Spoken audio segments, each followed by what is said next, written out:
بسم اللہ الرحمن الرحیم۔ صحیح مسلم حدیث نمبر 7272۔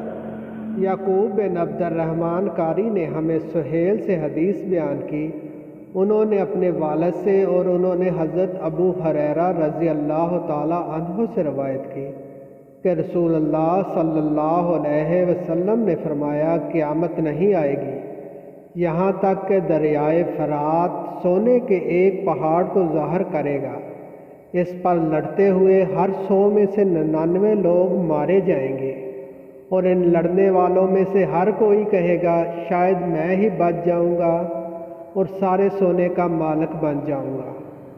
صحیح مسلم حدیث نمبر 7274۔